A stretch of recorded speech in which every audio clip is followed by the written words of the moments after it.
Hello everybody and welcome to a brand new Elder Scrolls Online guide video with me, Sherman. Today guys, we're going to be talking about the champion level system of ESO.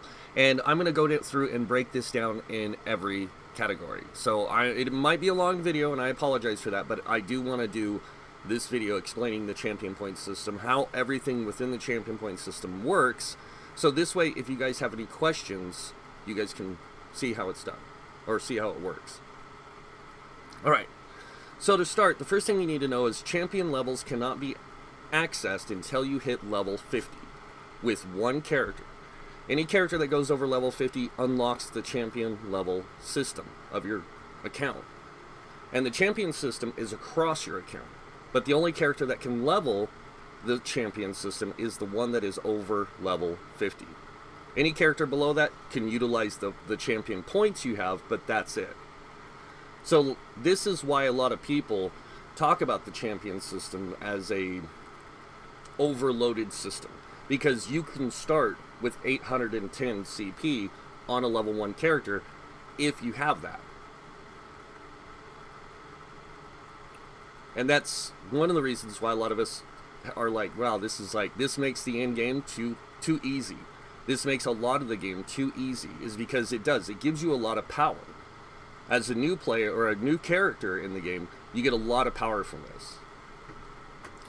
Now, the other thing you need to know about the champion level system is how the 3 trees work. See, each of these lovely colorful trees, the red tree, the green tree, and the blue tree, all do different things based on how they're designed. The red tree is more about survivability. It gives you a lot of tools to survive damage and to survive different things and to boost different things to survive damage. The green tree is all about resource management. Everything in here just about is about resource management. And it's mostly about reducing the cost of your resources for the things you have to do, like blocking, dodge rolling, sprinting, bashing, and even gives you a way to get extra resource return and recovery. The blue tree is all about damage, mostly. And I say this because there are some skill, or some of the things that you can put points into that affect other things that I'm not talking about. But most of this is about resource. Like the green tree is mostly about resource, like how you can affect your resources for different things. The red tree is mostly about how you can utilize it to mitigate damage. And then the green tree, or the blue tree, is all about how you can boost your damage capabilities, mostly. So what we're going to do is we're going to start with the red tree, and we're going to work our way around all the way to the beginning, back to here. We're just going to go in a circle. And I'm going to explain everything about it. But before we go on, I need to explain one last rule here, because this is one a lot of people don't know.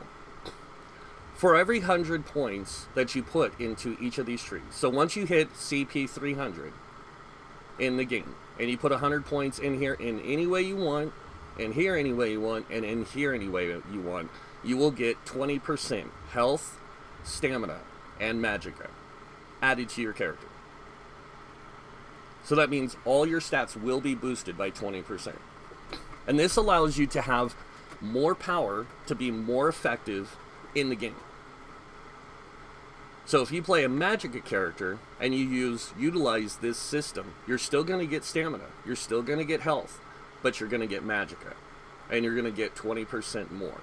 So this is going to help you boost up your primary stat that you use a lot to help you play the game. And every one of these has some really kind of unique things to them. So we're going to start, like I said, with red tree and go around. So starting with the steed is an interesting one. We're going to start down here. You have medium armor focus. Now this increases your physical resistance by blank while wearing 5 pieces or more of medium armor. So you have to be wearing 5 pieces of medium armor to get this bonus. So if you are wearing 5 pieces of medium armor, you can boost your resistances, your physical resistance, by 105 per point, I think it's per point, to a maximum. And you can only put 100 points into each star, each of the constellations. So you can do this, just so I can show you. I can't put any more points after 100. And this will give you 5,280 extra resistances.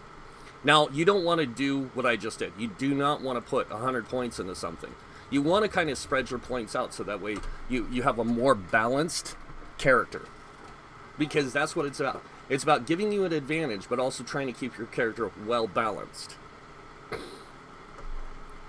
And every time you put points in here, into these, you also unlock these above. But the next one we're going to talk about is Spell Shield. This increases your spell resistance. Doesn't matter what you're using. Any armor type. You don't need 5 of it. You just need anything. You can raise your spell resistance. The same way we did the medium armor. It goes to 5,280. Then you have Ironclad. And Ironclad reduces the damage you take from direct damage attacks. Now, from what I'm to understand what is direct damage, this is any damage that hits you directly. So when you fight a lot of the NPCs or enemies in PvE, they do a lot of direct damage. There are a few of them that do AoEs, there's a few of them that do dots, there's a few of them that apply bleeds, and many other things that you have the tools for, they can do. But this helps you reduce that incoming damage by a percentage value. Now this can only go to a maximum of 25, I believe. Yeah, 25% with 100 points. But you never want to take anything up there, and that's because you get something called diminished returns. The more points you focus into a percentage value in the CP system, the less you get back. Now, if you watch, if I put more, like, I can go up to so many points, like 40, and I get 16%. But if I go up again, I go up to 18.75. See, now I'm starting to hit what's called a diminished return, because I'm starting to get less in return for the points I'm spending. And you don't want to waste the points into something when you can get from somewhere else. And there's usually a set value that a lot of people shoot for in this, and these are called jump points. See, when you put it at 18.75, you're only getting 18%. You're not getting the 0.75. You don't get that until you take it to 19. Then it'll be 19%. It's still 19%. Because these are called jump points. And it's how many points does it take to get to the next percent. And the more points it takes to get to that next percentage, that's when you start hitting those diminished returns. And the harder the harder they will hit you. Now look where we're at. We're at 56 points in here. To gain another 5% in here, I have to put 44 points into this to get 5%. But I can get 20% out of 56. See, this is the thing you have to know about the champion point system. There is a big thing you have to watch out for, and that's that diminished returns. Not everything has bad diminished returns. Some things do, some things don't. It depends on how much of a percentage value they go to. So if it's one of these things that their max percentage value is 15%, they're going to get hit by diminished returns a lot quicker. But you can still get like 10% out of them at 43 points. But to get from 43 to, from that 43 points to gain another 5% to max it out, you have to put points in there. And it's a small percentage increase for all the points you have to put in there. Because you got to think, you get 10% at 43. To get the other 5, you have to put 57 points into it. That's a lot. And that's why you got to watch out for these diminished returns, because these things can bite you bad, especially if you don't know what you're doing with the champion system. And that's what a lot of us try to show when we make builds, is we try to show you the placement we use. And a lot of times some of us use what we call a general layout, but we have other layouts we use depending on the content we're playing against, because every bit of content you play in has different mechanics, and those different mechanics have different effects that they can apply to you. So you got to watch how you place these points. Moving on to the next one, I'm going to go ahead and take these out. The next one is called Resistance, and this increases your critical resistance. Now, critical resistance, no enemy in PvE does critical damage, okay? They can't hit you with critical damage. At least that's what we're told. or I've been told, and what I've heard. Now, I do sometimes play my characters with critical resistance in PvE, not because I have to or I want to, it's because I might forget to take out of here from playing in PvP. And I just keep playing and I don't realize it, and I'm like, wait. But, yeah, it just boosts your critical resistance. Your critical resistance is, it reduces the damage you take from critical hits. So, mostly a lot of PvP players use this because in PvP you're fighting other players and you don't know what kind of build they're using. So most people build to a certain value in resistances for crit resist. And only really crit resist. They might put in a spell shield medium armor focus. It just depends. Because the more the more survivability a character has, the more damage reduction they have, that kind of thing, they do get more survivability. Alright. Now, like I said, for every so many points you put into these, you unlock one of these up here. For the first 10 points, you unlock Invigorating Bash. When you bash, you have a 20% chance to heal yourself for 437. So, people look at these and they don't realize how effective these things can be for you, even though they're so small. Because anything that you can do to give you an advantage gives you an advantage, regardless how small. The next one is called Resilience. And this one, Phase. And Phase is 30 points. So, you have to have 30 points in here to unlock Phase. When you unlock Phase, when you use a roll dodge, your physical and spell resistance is increased by 660 for 3 seconds. That's 1 point of mitigation. It's not much. But again, not everything's that much. So, it's just a nice way to give characters something that they can look, to have, even though they might think it's useless. The next one is Resilience. When you take critical damage, you heal for X amount of health. It's actually quite nice. And then Reinforced. When you activate Block, you gain a damage shield that absorbs X amount of damage for 3 seconds. This effect can occur once every 10 seconds. So, this can be, the value of this can go up. I'm not sure exactly how, if it's this CP over here, which we'll get to in a minute. I want to check.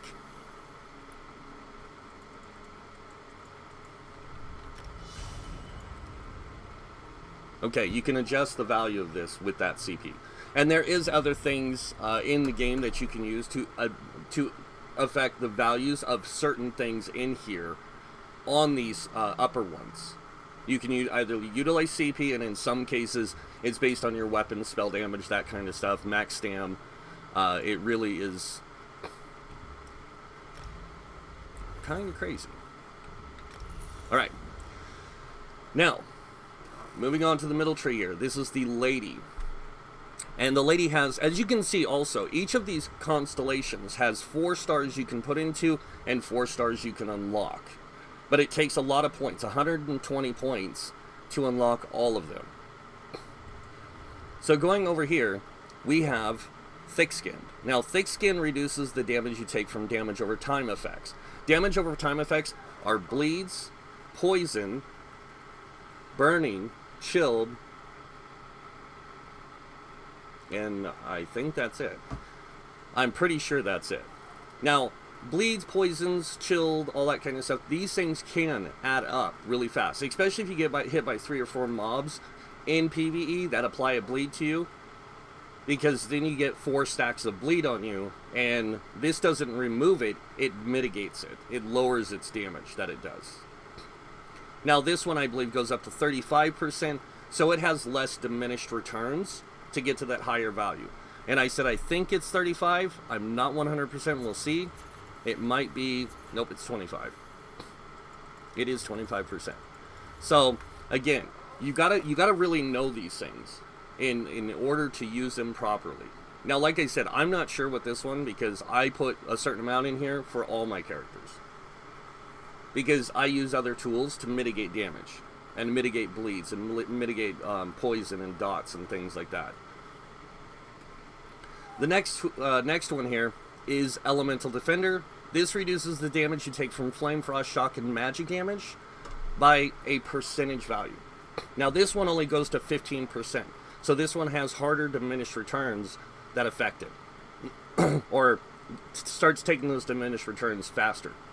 Now, Flame, Frost, Shock, and Magic damage, that means any kind of Flame, Frost, Shock, and Magic damage. That means if it's a burning, chilled, concussion, or magic damage, you can reduce the damage of it more. A lot of people start here with like Elemental Defender and Hardy because of how they work. This is where they'll start with their CP to give them an advantage until they can unlock the other things that give them a greater advantage. Alright, moving on to Hardy. Hardy reduces the damage you take from physical, poison, and disease damage by blank percent. So, again, 15% maximum. And this one does exactly what it says. Reduces that physical, poison, and disease damage. Now, these can be stacked with other damage reduction things. Just these ones. These ones cannot, unless it states it reduces damage over time effects. Or if it reduces direct damage. If an effect gives you something that reduces direct damage, it will apply to this as well. Most of the time. Now, if it's something that says reduces damage reduction or gives you 8% damage reduction from a buff, like minor protection or major protection, 30% damage reduction, that does apply to Hardy and Elemental Defender. Because it only affects physical, poison, disease damage and Flame, Frost, and Shock damage. It doesn't affect the damage over time. It doesn't affect the a lot of different things.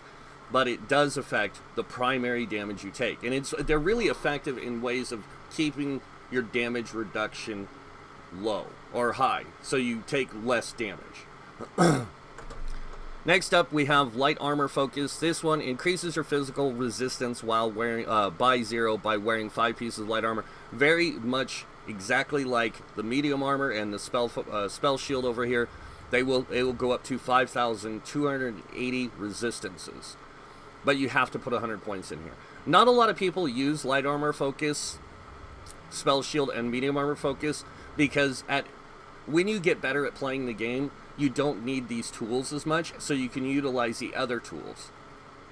But some people still need these tools because you can't. I don't want to call it like using a crutch. I call it more or less using a blanket. You know, when you're a kid and you're growing up, you have the Whoopee blanket, or you have your blanket that you feel comfortable with. It's kind of like that. It's when you utilize these points, you're utilizing them to give you that comfort of protection. And there are times where it is necessary to put into these things, depending on the content. Because there is times where you do take a lot of damage from these different enemies and things like that. So knowing the content and how things work allows you to utilize this system better. Alright, moving on up here.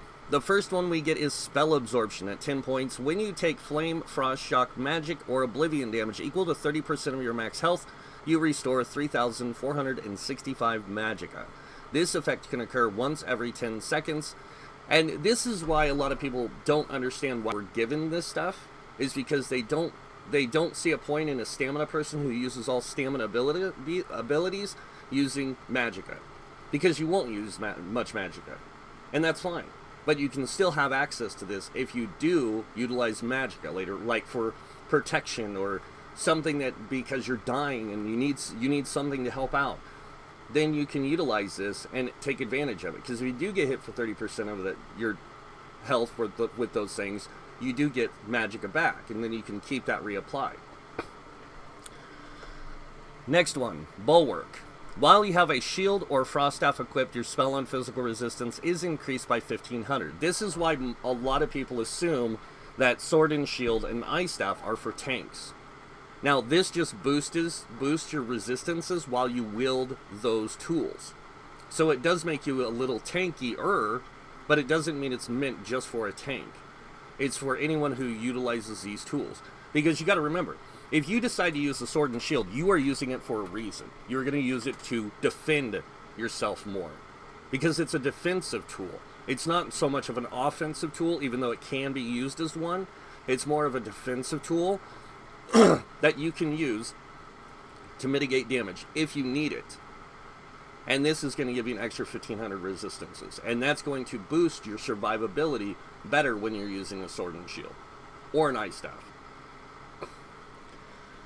The next one is Critical Leech. When you deal direct critical damage, you heal for 330 health. This effect can occur once every 5 seconds. It's kind of nice.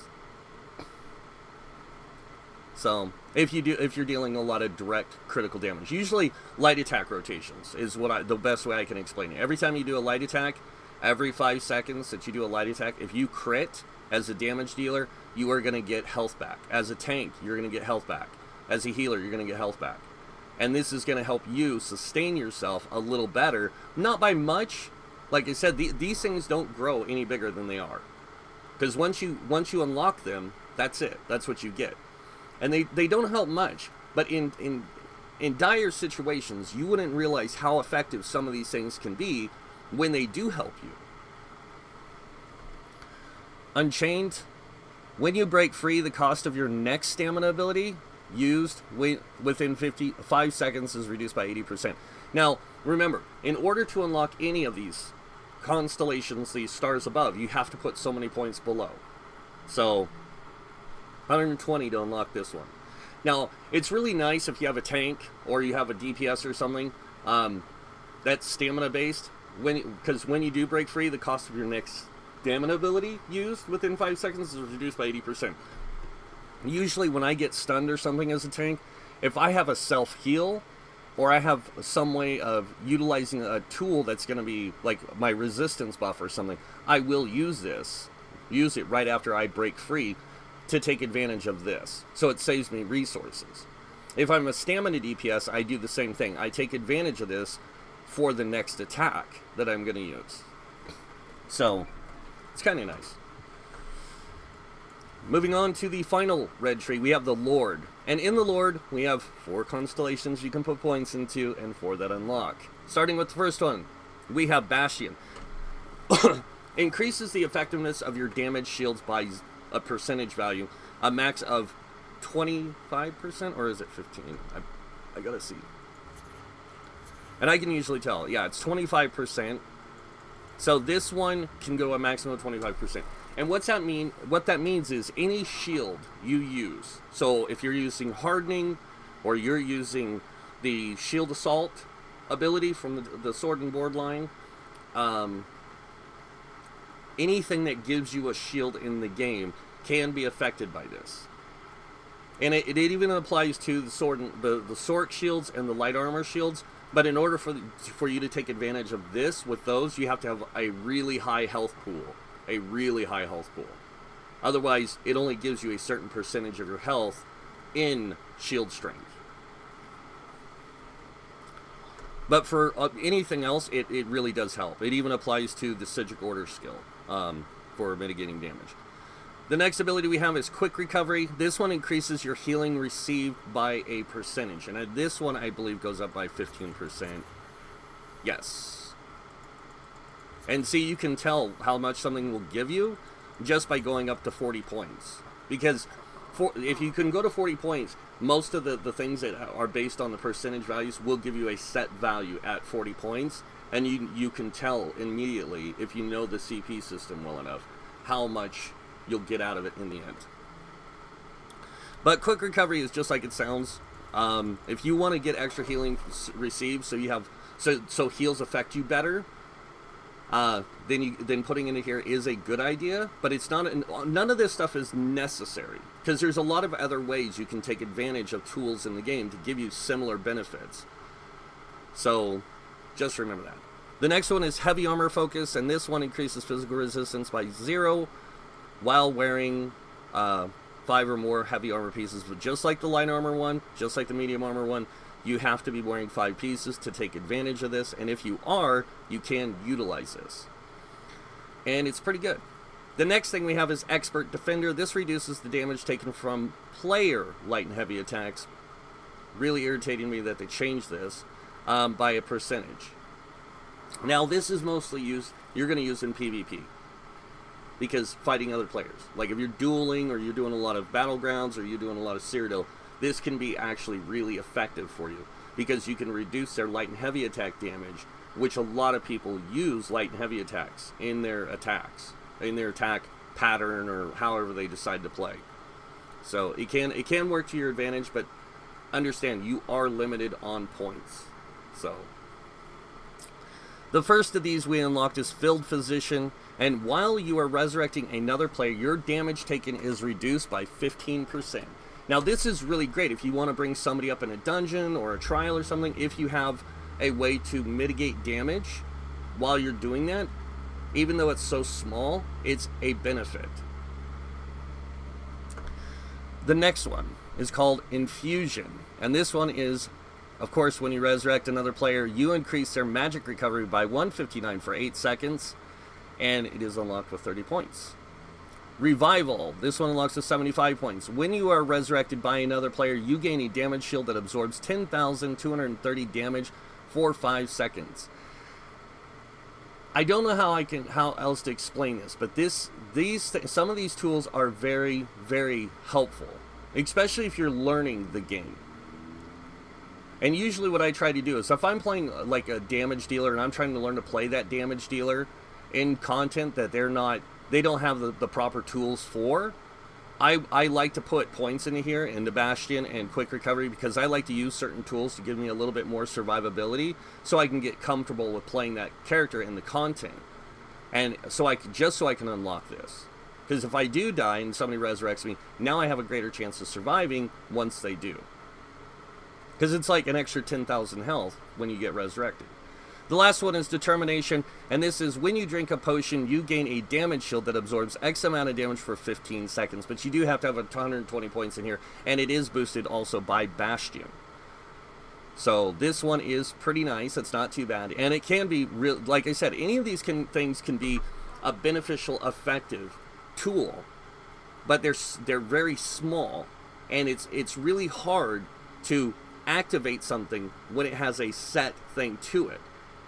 So it can be rough, but it's also can be really good. It just depends on how you play and how you use your CP. Moving on to the first green tree, the tower. In here, this is all about resource management. And not just resource management for what you get above, but what it gives you below. So the lower stars that you fill in are mostly the resource management ones. First, we're going to start with the Siphoner, and this is when you deal damage with a light or heavy attack, you decrease the enemy's health, magicka, stamina, resources, restore, and recovery by a percentage for 3 seconds. Now, a lot of people use this in PvP. I do use this in PvE because you can reduce the enemy's effects, and it's actually quite powerful. See, I tried this out on a tank against certain boss encounters, and it's amazing how effective this can be, because this applies to their healing recovery and their resource restore. So you can actually mess with them quite a bit. Now, it's mostly for the healing side. That's about it. All right, the next one we have down here is Sprinter, and this reduces the cost of sprint. Now, you got to understand, most of the things you do, sprinting, bashing, blocking, dodge rolling, all these things require the use of stamina. And the reason why is because you're exerting your own energy to do this. So this is why this stuff is here, to give you a way to reserve your resources so you're not burning through them utilizing these tools within the content you're playing. Because it costs resources to do everything. It costs resources to block, costs resources to break free, costs resources to dodge roll, and it's all stamina. So wouldn't you want to reserve your stamina pool in some way, shape, or form so you can utilize it? And that's what this allows you to do.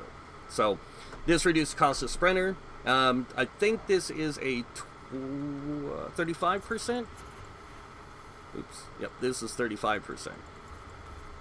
So this is a 35% one. Bashing Focus is a 35% one as well. And this reduces the cost of your bash ability.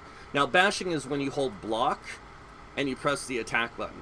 So your character will kind of hold block and then they'll like push out And if they have a shield, they'll kind of swing that out like they're going to bash them with it. And then if you're using dual wield, you'll kind of make like an X shape with your weapons, and you'll push out with it, like bash them in the face with them. Two-handed holds it up almost straight up and down, and then they bash out with it. Staff does, I think they hold it like Friar Tuck does in Robin Hood to block Little John's attacks. Or like Little John and Robin Hood fought in Robin Hood, you know, they block with the staff like that, but you use that and you just bash them out. So, and reducing the cost of block can save you resources, especially if you're playing an interrupter in content. And if you don't know what an interrupter is, it's somebody who basically watches for certain abilities that are done, and then they go up and they interrupt. I like to use the sword and shield for it because the bash then I actually can take advantage of. So, Warlord reduces cost of your break free by blank percentage. This one goes up to 15%. And usually most people will put 40 to 56 points in here because 40 points will put you at this, 56 will put you at 20%. So they'll do one of the two like that just to give them that break free reduced cost, because there's a lot of times you have to break free because people make mistakes. They get stunned, they get interrupted, they get knocked down, that kind of thing, and this allows you to come out of that. So if you get stunned, if you press block and your attack button again to bash, you'll break free as well. So that is, not only does it bash, but while you're stunned, it breaks free. Alright, the first thing you unlock up here with 10 points is Ensnare. Now, when you bash, you have a 33% chance to reduce the enemy's movement speed by 20% for 3 seconds. Now, this does apply to anything else you have that reduces movement speed. So if I use Heroic Slash or Deep Slash on sword and board, that puts a movement speed reduction on the enemies, and this will apply another 20% if I bash them and I get this Ensnare to proc. So it's kind of, you have to, it's all about timing, and it's all about, am I going to get the percentage to proc it? A lot of times you can get it to proc, especially if you're using like sword and shield or whatever. The next one is Inspiration Boost. This one unlocks at 30. This one increases your crafting inspiration gained by 20%. Inspiration is your experience for crafting in the game. So if you want to learn how to craft, you earn inspiration. So every time you deconstruct an item, you get X amount of experience towards that crafting skill. Now you get 20% more. Or if you're crafting an item like a potion or something, or food, then you get 20% more. It helps you improve your crafting capabilities in gaining experience in it to allow you to get to the end crafting faster. Next one is Mara's Gift. When you die, you heal all allies within 8 meters of you for 330 health. This can be boosted by a CP, by the way, and other things that you might have on or equipped that give you like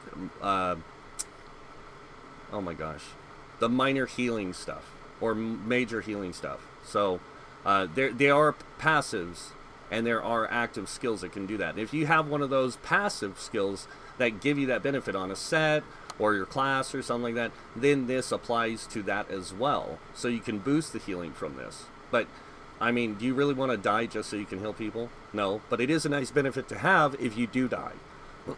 War Mount improves the mastery with mounts, removing all mount stamina costs outside of combat. This is more what I like to use for farming. So what I like to do for farming is I like to put points into these things, because I use these things when I'm farming resources and farming like different aspects of the game, like delves and public dungeons. And this allows me to travel faster by mount between different things. Because if I'm farming a certain area and I'm going between like a world boss, a dolmen, and a delve, I can go in a circle a lot faster if I have my mount with reduced costs to stamina. Because I can go from one place to another, jump off my mount, go into combat, and I'm not wasting resources. Alright, moving on to this tree. This is the lover, this is the middle tree, and this is all about recovery. So the constellations below are all about recovery. So the first one is Mooncalf, and this one increases your stamina recovery by a percentage value, maximum of 15%. So if you want to take advantage of this, putting 75 points into it will give you 14%. So from another 25 is going to give you another percent. It's really bad. But I mean, if it works out for you, then it works out for you. The next one is Arcanist. This gives you increased magic recovery, maximum of 15%. Again, Healthy increases your health recovery, maximum of 15% again. And then Tenacity. Okay, Tenacity increases the magic and stamina your fully charged heavy attacks restore by a percentage value. Maximum of 15% here. The base you get back whenever you deal a heavy attack in resources is based on your weapon type. So your weapon type, if it's a one-handed weapon, gives a certain amount of resources back. If it is a two-handed weapon, it gives a certain amount of resources back. The base percentage value you get back in resources is 30%. Now, I don't know how it's calculated in the game exactly. I know how it's done. I just don't remember the words of what they say, how it works. It's basically based off of what I just said. The weapon type you're using on determining how much resources you get back. So if you're using dual wield and you heavy attack, you're actually going to get less back than when using a two-handed. But you can boost it with this. So it's a really nice tool to have.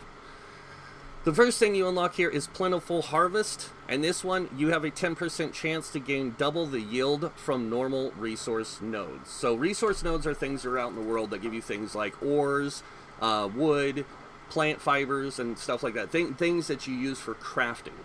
And this allows you to get 10% more yield, or allows you to get a chance to double your yield on a 10% chance. It doesn't happen often, but when it does, it's nice. And this is all resources you harvest. So this is enchantment nodes, even Sigic portals can activate this. So, because it's not considered opening a chest, it's considered opening a resource. So it can be affected by this. The next one is Synergizer. Now this one's really cool. When you activate a synergy ability, you generate 2 ultimate. And it does take 30 points in here. Most people will have this open. But you'll never really notice it unless you're activating a lot of synergies. If you're activating a lot of synergies, then you'll notice the ultimate gain because it starts coming in pretty fast. The next one is Master Gatherer. This one reduces your gathering time by 50%. This is something that a lot of people like. That's why most people will put like 75 into here and like 43 into here, because that'll give them 10% here and like 14% here. So they're gaining the greatest advantage with points, so they have points left over to spend elsewhere, just so they can unlock this. I've seen this done many a times. And it's kind of nice. And then the last one is Wind Running. Increases your movement speed and mounted speed by 2%. Increases your health and magic recovery while sprinting by 10%. So it's actually beneficial and not beneficial. I mean, it really depends on how you look at it. I like it when I utilize it, because it does give me that benefit of, hey, I can increase my health and magic recovery while I'm sprinting. So, all right, moving on to the last of the green trees. The first one we're going to look at is Tumbling. This one reduces the cost of your roll dodge by a percentage value. Maximum of 35, I believe, or is it 25? It is 25%. I was wrong. It's the foul. We'll get to that in a second. So this one, 25%, and like it says, it reduces your dodge roll cost. Dodge roll costs stamina, blocking costs stamina, a lot of things cost stamina. Next one is Shadow Ward. This reduces your block cost by a certain percentage, maximum of 25%, and this is really good if you're trying to reduce your block cost, save you resources. But it just depends on how you play the game. If you're not doing a lot of blocking and stuff, you don't need a lot of this. But I would suggest if you're a staff wielder or you're a tank, that to put into this so you can take advantage of this, because anything that saves you resources for things is going to be good. Alright, next up, Shade. Reduces the cost of sneak by a percentage value. And I'm not sure what this one is. I think this one is also 25%. Nope, this is 35%. So reducing the cost of your sneak is important if you're playing like the Dark Brotherhood stuff, or you're playing the Thieves Guild stuff, or you're playing Cyrodiil and you're playing like a scout character, and what I mean by a scout character, that's somebody who watches the other armies and kind of relays that information to the rest of the map and tells them, hey, we got, you know, like Aldemary Dominion coming in from the south across this bridge, you know, and that's what you do. And then you watch for them to pass by, and then what you can do after that is you can sneak in, steal their resources, different things like that. It's pretty cool. I love using that ability a lot. The next one is Befoul. This increases the effectiveness of your healing reduction abilities. So this applies to Minor Maim and Major Maim. And it doesn't matter how you get these, Minor and Major Maim, whether it's on the enchantment of Disease for Minor Maim, you can increase the effectiveness of Minor Defile by the percentage it says. Now, it's 15%. So if you put 30% in here, you're only going to get 30% of 15% added to it. If the other one's 30%, you're going to get 15% of that. And I believe that's the maximum it can go, is 15%. Oh, I was wrong. You can go 35. Wow. That's crazy. So 35%. And it's not much. I mean, in some cases, you're looking at 6%. Maybe 7% at the max. Or 8%. But that's it. You're that much more over 30%. So you're looking at like 38%. But it does help out. The next thing is, the first thing you unlock. Fortune Seeker increases the amount of gold you find in treasure chests and safe boxes by 50%. Safe boxes are part of the Thieves Guild content. You have to own the Thieves Guild in order to access them. But anytime you loot them, you get 50% more gold. And treasure chests are any treasure chests you find in the game that you have to lockpick and you pull the gold from. That will give you 50% more. Next one is Merchant Favored, and this is reduces the cost of repairing your armor by 10%. This is actually helpful, especially at end game. I don't know why it is, but it is, because it saves you money. Next one is Treasure Hunter. Increases the quality of your items you find in treasure chests. Now, I'm thinking they fixed this, but there used to be a way that you could hunt treasure chests in Overland, and there was a very, very small, it was like probably a 0.5%, you had a chance to pull a gold item.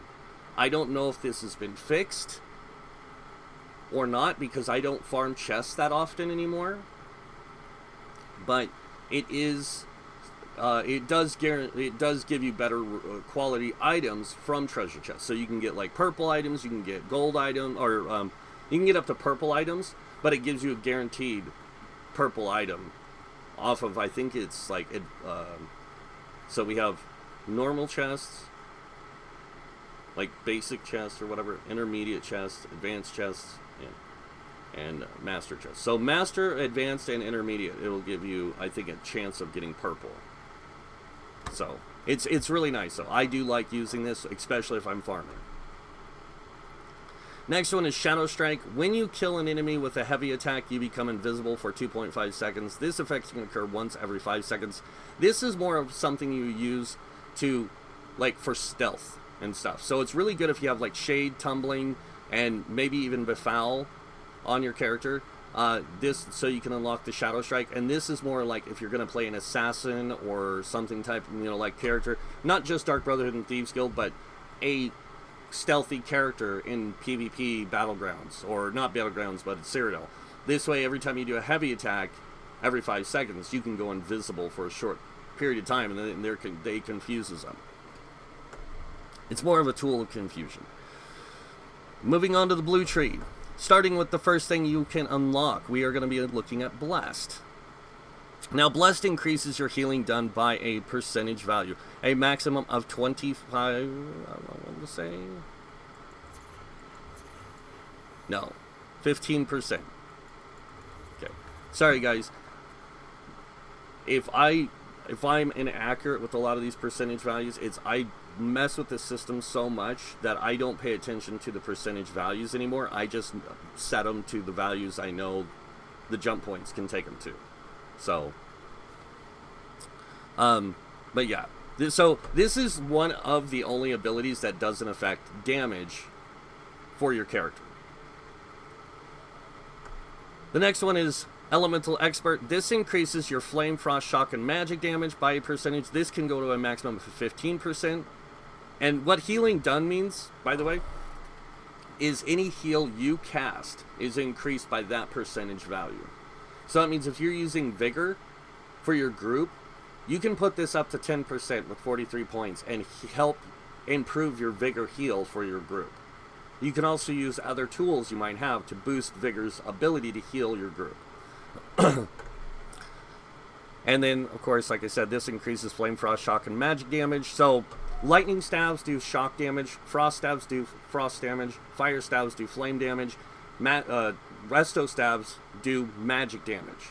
Some of your abilities do these different types of damage. So boosting your percentages here helps you boost your DPS overall.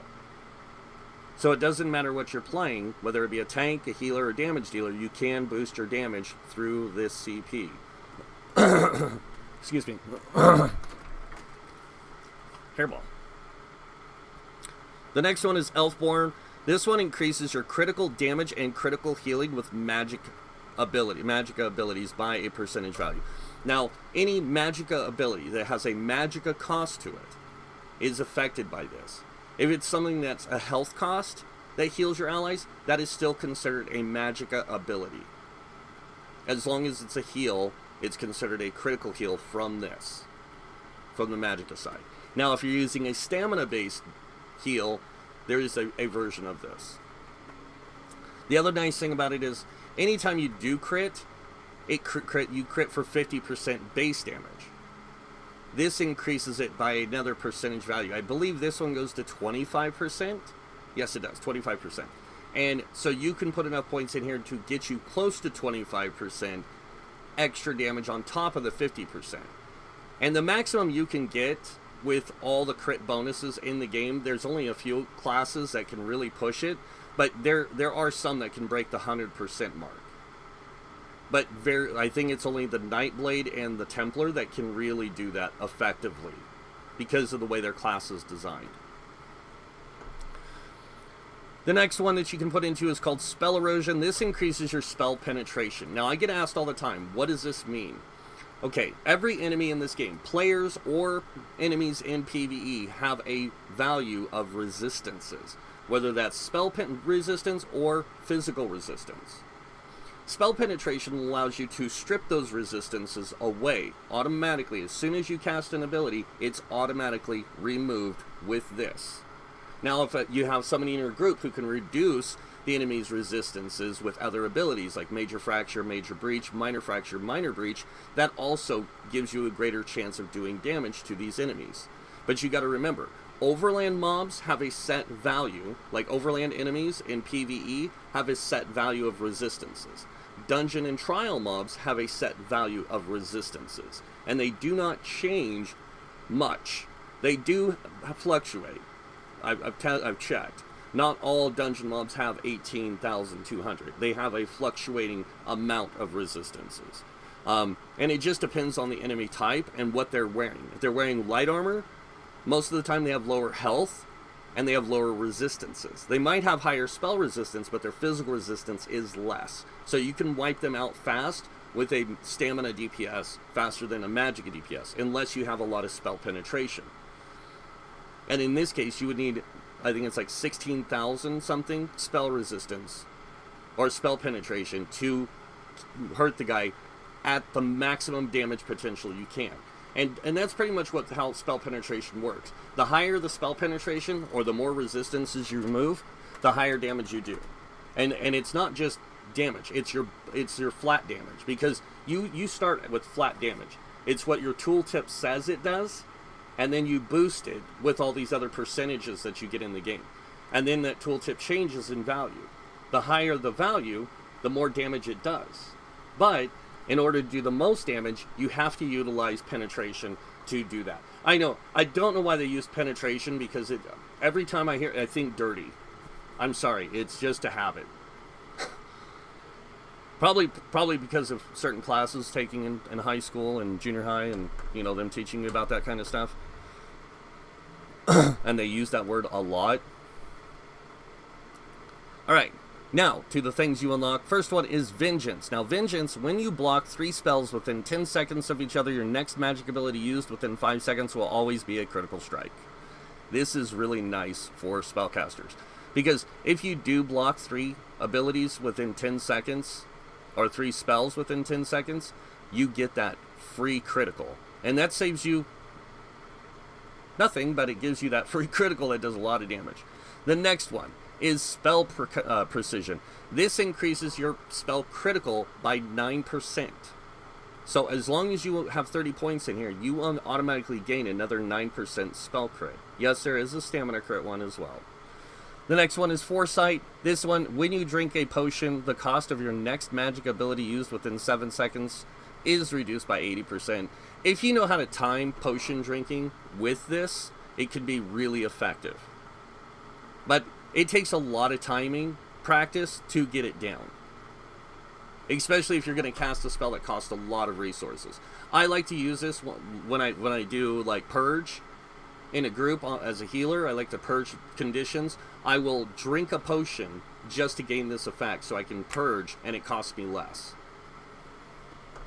Next one is Arcane Well. When you kill an enemy, you have a 20% chance to restore 795 magicka for up to 3 friendly targets within 2.5 meters of the enemy. You pretty much have to be standing right on the body in order to get this. I'm not going to lie. But it is really nice when you do. And that's it for the Apprentice. We're going to move on over here to the Atronach. The Atronach is really cool. This is probably my favorite tree for a tank. And I say that for a tank because it just seems really to work well with tanks. See, tanks can't focus on doing ability damage or using abilities for damage, because they're using abilities to do other things. Mitigate damage, you know, like taunt the enemy, do that kind of stuff. So this is where you can build out your damage as a tank, because most of your damage is going to come from, guess what? Light and heavy attacks. That's pretty much it, because your abilities that you use aren't meant... It's not that they're not meant for damage. It's just this way you can take advantage, especially if you're using Sword and Shield. Sword and Shield, this is a great way to take advantage of Sword and Shield's total effectiveness, because you're using a one-handed weapon. You want to increase the damage of those light and heavy attacks as high as you can, because that's how you're doing damage mostly, because you've got 2 abilities that you can use if you're playing DPS, and 3 abilities if you play a tank. 4 abilities if you count a charge. But you're going to sit there and charge somebody constantly. It's not as effective as it sounds, but it still works. So starting with the first one, we have Shattering Blows. Now this one increases your damage done enemies with a damage shield by a percentage value. I believe this one is a maximum of 25%. I will check. Yes, it is. And this one, what this means is if an enemy has a damage shield, whenever you hit an enemy with a damage shield, it doesn't matter. A certain amount of your damage value, and it's only in PvE. In PvP, you cannot go through an enemy's shield unless you are using Oblivion damage. Okay? In PvE, it's different, because the enemy shields don't work the same way as ours do. Their shields, they have like damage mitigation shields, so their shields go up and stay up for a certain amount of time. They do have some that have shields, like we do, but a lot of these ones are like, if you ever played through the dungeon Arx Cranum, the final boss uses this special damage shield, that it's a damage absorption shield, that absorbs a percentage of your incoming damage, and then the rest goes through. In order to maximize that, you have to use things like Shattering Blows in order to get through those shields. Now, you can also use this in PvP, it's just doesn't work the same. This will help you strip shields faster in PvP. Next one is Master at Arms. This increases your damage done with direct damage attacks. Now this one goes to a max of 25%, I believe, or yes, this is 25%. And this one, that means your light and heavy attacks. That means your direct damage abilities. These are the single target direct damage abilities. There are a few AoEs and other abilities that are considered direct damage, but it's mostly the direct damage abilities that are affected by this. So this means your Resto Staff heavy attack is a direct damage attack. So every time it ticks, you gain benefit off of it from this. But not in the same way that you do with a Fire Staff.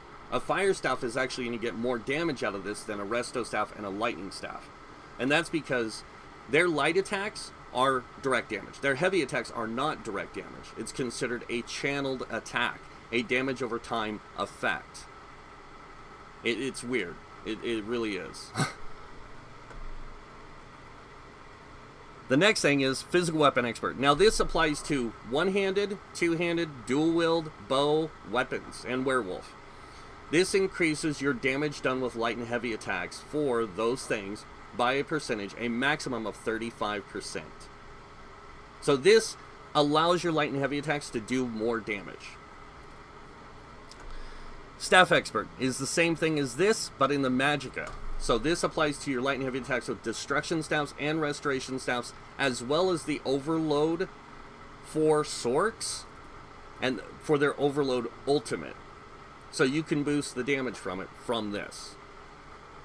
Alright, now let's look at the other things we unlock. The first one is Retaliation. When you block a heavy attack, your next light attack used within 7 seconds deals 30% more additional damage. This is why another reason why I like playing a tank with like Sword and Shield, especially especially on a class that can take advantage of Sword and Shield, like DKs. This is a really good one to have unlocked, because when you do block with a Sword and Shield, you get your next heavy attack after that is going to do 30%, or next light attack when you block a heavy attack is going to be 30% stronger. So this can help you boost your damage with Sword and Shield, like I said, or any weapon really, but Sword and Shield it works really good with. The next one we get is Reposit. Now a lot of people call this Repost. It's not, it's Reposit. That means to redirect damage.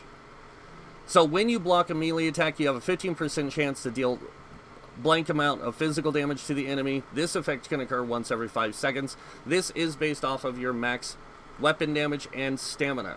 There is a set value for magic damage, but it's based mostly off your weapon, your spell damage. So, and it does work even if you're blocking with an ice staff or a lightning staff or something. You can get the Reposit.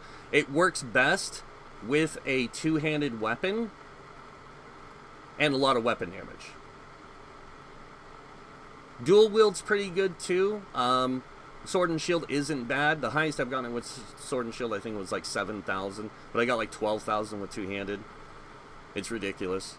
The next one you get is Butcher. Increases the damage of your light and heavy attacks by 5% when the enemy drops below 25% health. This is another good one that a lot of people don't look at. The reason I say it's a good one is because when you can boost your damage to enemies that are below 25% health, that's execute phase. So if you're doing a rotation with an execute ability and a light attack, and you're bouncing between the two, this will allow you to do more damage with your light attack and then that execute. More damage with your light attack and that execute. And if you have enough points to spend here, you can actually make your light attacks really strong. Last but not least is Tactician. When you use Roll Dodge to dodge an attack, you set an enemy off balance. This is all a timing thing. So if you time this just right against enemies, you can actually set them off balance. This does increase your group's damage against them. And that is it for the Atronach tree. Moving on to the last and final blue tree. This is where all the stamina stuff comes in, and it is pretty good. So we're going to start here with Mighty. Mighty increases your physical, poison, and disease damage done by a maximum of 15%. The next one is Piercing. Piercing increases your physical penetration. Again, if you want to get max penetration, or you want to increase your penetration against enemies so your damage is improved, this is one of the tools you can use to do that. The next one is Precise Strikes. This increases your critical damage and critical healing with stamina abilities against enemies by a maximum of 25%. Then we have Thaumaturge. Now this Thaumaturge is an interesting one. This increases the damage done with damage over time effects. by a maximum of 25%. Now, do you remember what I was saying about the lightning and resto staff? If you want to boost their heavy attacks, this is what you need to put into. This will give you the greatest effect and damage on them on their heavy attacks. I have done 9k ticks with a resto staff, and yes, I had to do a lot of sacrificing to do that. A lot. I had to give up like all my jewelry enchants, or all my arcane jewelry traits, and switch over to infuse and go all spell damage. This was running Julianus and Burning Spellweave together, so I can maximize my spell damage, along with running Veladrith. Or, not Veladrith, what's the one that gives both spell and weapon damage? Is that Veladrith? Might be. But it's the one that does that, boosts the spell and weapon damage. When using that, I could push a resto staff to 9k damage per tick on a heavy attack. I was like, holy cow, that's crazy. Because that's 9k per tick. And it can tick a total of, I think, 5 times or 3 times. It's somewhere in there, 5 to 3.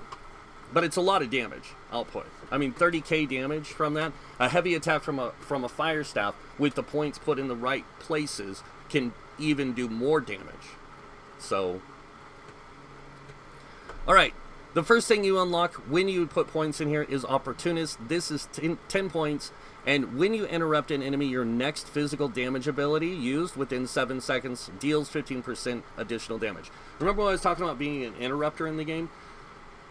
When you use an ability to interrupt, when you use Bash to interrupt, or you use a skill to interrupt an enemy, this allows your next physical damage ability to be boosted by 15% damage. When you take in all the calculations of all the other damage things, bonuses you can get in the game, you can get a like 75 or 80% damage thing boost on them. Because one of the things you can do with an interrupt is when you block a heavy attack, you interrupt that enemy's attack afterwards, so it sets them off balance, and it interrupts them. So you get 30% more damage against them, 45% more damage against them. If you have Mighty up to 10%, that's 55% damage against them. And if you have points into here, and it's not calculated that way, but you got to look at it. That's a lot of percentage increase in damage.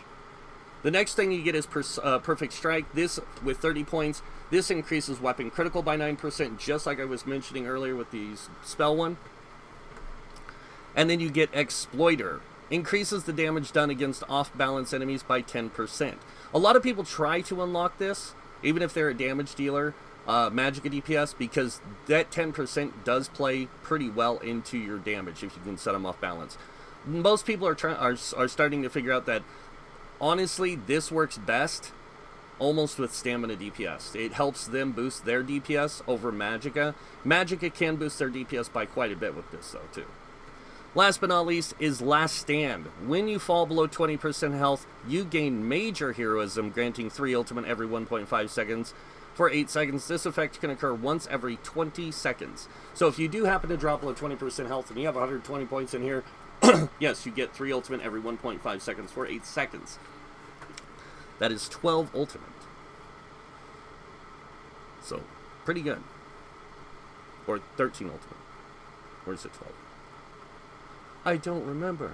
But it's a lot of ultimate. I mean, 3 ultimate every 1.5 seconds. So every 3 seconds you're getting 6. 6 seconds is 9. 8 seconds would be another 1.5. So you're... It's 9. Yeah, that's 12. You're getting 12 ultimate. That's pretty good. That's like... That's almost as good as Bloodspawn. And that's got a 6% chance of activating. So... But yeah...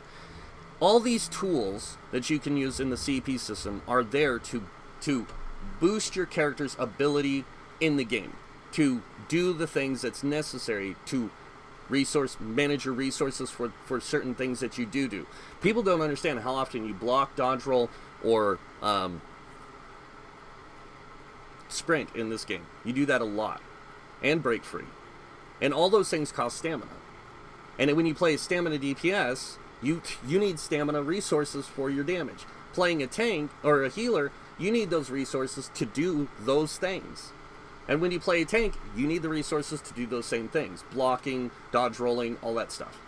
So the green tree really focuses on that idea of how to manage your resources with those in mind, along with your other resources. The red tree is all about mitigating damage with the constellations and giving you benefits in return and doing other things in different ways. But they all have their place, and they all help you play the game really well. So I hope this guide helps you guys see the insight into the champion level system, and it helps you guys understand the champion level system a lot more. So this way, when you get to level 50 and you unlock the champion levels, you can see how you want to place your points and determine that as you go. And then once you get up in level, you can respec these at any time. So you can respec it any time you want. And this is what it looks like at max CP, by the way. You have 270 points you can spend in each tree. And that's it. So I can spend 270 points in the red tree, in any of three of these, the blue tree, and the green tree. And that's it. That's the maximum I can spend. So you are limited on how many you can spend. This restricts how many you can spend, because it's a set value. But it doesn't mean that you can't take advantage of those set values, or the 270 points. It means take advantage of what you can and utilize it to give you the best benefits based on that. Now, a lot of people do use certain, like I said, when I make a build, I use a certain pattern for that build, just because it's a basic pattern or a basic setup that I use to give you the advantage to play. You don't have to use it. It just shows you how you can utilize the CP system with that build. And that's it. But yeah, that's the champion level system. It's really cool. It's a really good tool for this game and the way it's designed, because the champion level system, again, is across your whole account. So when you unlock it with one character, as long as one character is a level 50 and above, and you're earning champion points with that one character, all your other characters gain access to those champion points. They can't earn the champion points until they hit 50. So any character over level 50 can earn champion points, anyone below cannot.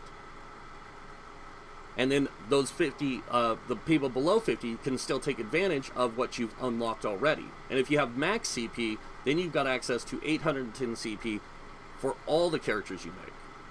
And it's permanent. You can change it and adjust it whenever you want. And that is one thing I do want to mention. You can adjust your CP at any time. It does cost 3,000 gold to adjust the CP. It can get pricey, especially if you're respecking it a lot. But if you're focused on doing like one trial or a certain dungeon for a certain set bonus or something like that, like setting it to do that content, like finding the best setup for you in that content based on your build, is the best option. So changing it for 3,000 gold is going to be the better option than leaving it with a set value or a set pattern kind of thing.